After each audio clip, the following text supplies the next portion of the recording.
జిల్లా రామగుండం నియోజకవర్గం విద్యుత్ బస్సులు ఆర్టీసీకే ఇచ్చి ఆర్టీసీని బలోపేతం చేయాలని అన్ని బస్ డిపోల ముందు ధర్నాలకు సిఐటియు రాష్ట్ర కమిటీ పిలుపునివ్వడం జరిగింది అని అందులో భాగంగా మంగళవారం గోదావరికని బస్ డిపో ముందు ధర్నా నిర్వహించగా ఐఎఫ్టియు కార్మిక సంఘం మద్దతుగా ధర్నాలో పాల్గొనడం జరిగింది।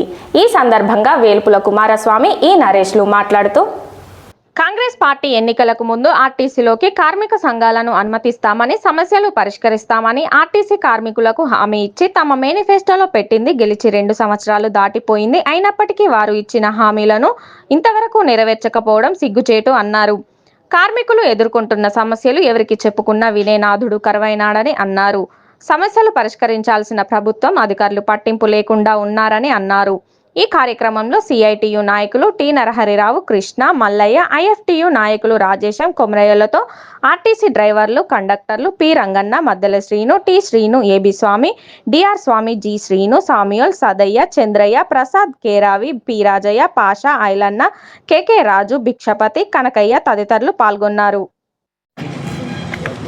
ఈరోజు సిఐటియు తెలంగాణ రాష్ట్ర కమిటీ ఆధ్వర్యంలో అన్ని ఆర్టీసీ డిపోల వద్ద ధర్నాలు చేయాలని చెప్పేసి పిలిపించడం జరిగింది।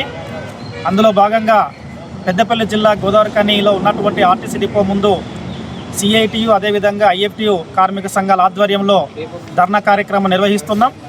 ఇందులో ప్రధానంగా ఆర్టీసీలో ఉన్నటువంటి కార్మికులు ఎదుర్కొనేటువంటి సమస్యలను పరిష్కరించాలని చెప్పేసి ఈ సందర్భంగా మేము డిమాండ్ చేస్తున్నాం। అదే సందర్భంలో ఈ మధ్యకాలంలో విద్యుత్ బస్సులను తీసుకురావడం జరిగింది।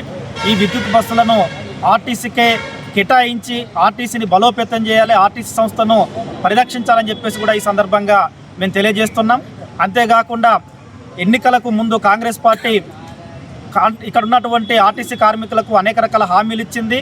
దాంతోపాటు వాళ్ళ మేనిఫెస్టోలో కూడా పెట్టినటువంటి పరిస్థితి ఉంది। ఆర్టీసీలోకి కార్మిక సంఘాలను అనుమతిస్తామని చెప్పేసినటువంటి మేనిఫెస్టోలో పెట్టినటువంటి హామీ ఏదైతే ఉందో ఇప్పటికీ కాంగ్రెస్ ప్రభుత్వం 2 సంవత్సరాలు అయిపోయింది అధికారంలోకి వచ్చి, అయినప్పటికీ కూడా ఆ ఊసెత్తినటువంటి పరిస్థితి లేదు। దాంతోపాటు ఆర్టీసీలో పనిచేసే అటువంటి కార్మికులు వాళ్ళ బాధలు చెప్పుకుందాం అనుకుంటే కనీసం వినే అటువంటి నాదుడు కూడా లేనటువంటి పరిస్థితుల్లో ఈరోజు ఆర్టీసీ కార్మికులు బిక్కున బతుకుతున్నటువంటి పరిస్థితి ఉంది। వాళ్ళకి ఏదైనా సమస్య వచ్చినప్పుడు ఆ సమస్యను ఎవరికి చెప్పుకోవాలో, ఎవరు పరిష్కరిస్తారో తెలియనటువంటి పరిస్థితుల్లో ఈరోజు ఆర్టీసీ కార్మికులు ఉన్నారు।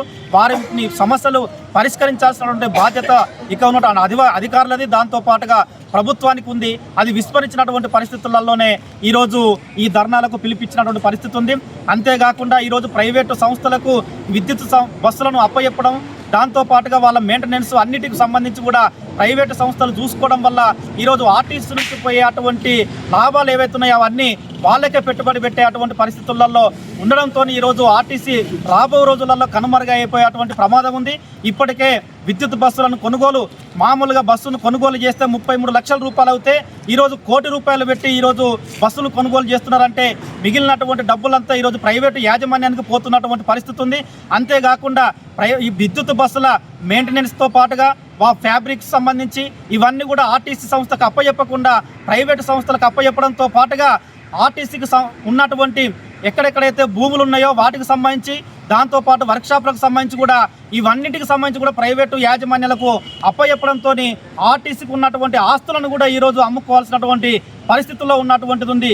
అంటే గత ప్రభుత్వం కూడా ఆర్టీసీని ముంచినటువంటి పరిస్థితి ఉంది। ఈ ప్రభుత్వం వచ్చిన తర్వాత ఆర్టీసీని బతికిస్తుందని చెప్పేసి అనుకుంటే ఆర్టీసీని ఈ ప్రభుత్వం కూడా ముంచేటువంటి పరిస్థితి తీసుకొస్తుంది। కాబట్టి కాంగ్రెస్ ప్రభుత్వం తన విధానాలను మార్చుకొని ఆర్టీసీని బతికించడం కోసం ప్రయత్నాలు చేయాలని చెప్పేసి, ఆర్టీసీ సంస్థను ముందుకు తీసుకెళ్లడం కోసం ప్రయత్నం చేయాలని చెప్పేసి ఈ సందర్భంగా మేము డిమాండ్ చేస్తున్నాం। అంతేకాకుండా ఈరోజు మహిళలకు ఉచితంగా బస్సులు పెట్టడం జరిగింది।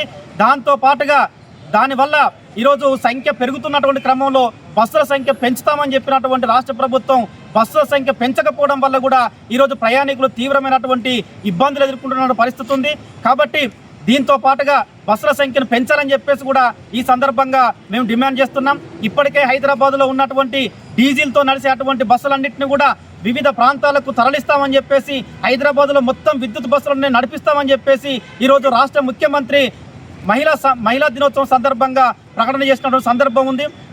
అదే కనుక చూసుకున్నట్లయితే ఇక్కడికి బస్సులు వస్తాయి, కండక్టర్లు వస్తారు, దాంతోపాటు డ్రైవర్ల సంఖ్య పెరుగుద్ది, ఉపాధి పెరుగుద్ది అనేటువంటి ఆలోచన ఉన్నప్పటికీ కూడా ఈరోజు దానివల్ల కేంద్రం తీసుకునేటువంటి ఏదైతే 2019 నూతన మోటార్ వాహన చట్టం ఉందో ఆ చట్టం వల్ల ఈరోజు ఆర్టీసీ మొత్తం కనుమరుగయ్యేటువంటి పరిస్థితి ఉంది. కాబట్టి వెంటనే కేంద్ర ప్రభుత్వం కానీ ఇక్కడ ఉన్నటువంటి రాష్ట్ర ప్రభుత్వం కానీ ఆలోచన చేసి ఇక్కడ ఉన్నటువంటి ఆర్టీసీ సంస్థను బతికించాలని చెప్పేసి, బస్సుల సంఖ్యను పెంచాలని చెప్పేసి, విద్యుత్ బస్సులను ఆర్టీసీకే కేటాయించి వాటి మెయింటెనెన్స్ కూడా వీటికే అప్పచెప్పాలని చెప్పేసి, వీటితో పాటుగా జీసీసీ అనేటువంటి దాన్ని తీసుకొచ్చిర్రు, క్రాస్ కాస్ట్ కాంట్రాక్ట్ అనే పద్ధతిని తీసుకొచ్చిర్రు. దాన్ని పూర్తి స్థాయిలో రద్దు చేయాలని చెప్పేసి కూడా ఈ సందర్భంగా మేము సిఐటిగా డిమాండ్ చేస్తున్నాం. రాష్ట్రంలో ఉన్నటువంటి ఆర్టీసీ డిపోల వద్ద కార్మిక సంఘాల ఆధ్వర్యంలో ఆర్టీసీ పరిరక్షణ మరియు కార్మికుల సమస్యల పరిష్కారం కోసం ధర్నాలు కార్యక్రమానికి పిలుపునివ్వడం జరిగింది. ఆ పిలుపులో భాగంగానే ఈరోజు గోదావరిఖని డిపో ముందు ఐఎఫ్టియు సిఐటియు నాయకత్వంలో ధర్నా నిర్వహించడం జరిగింది.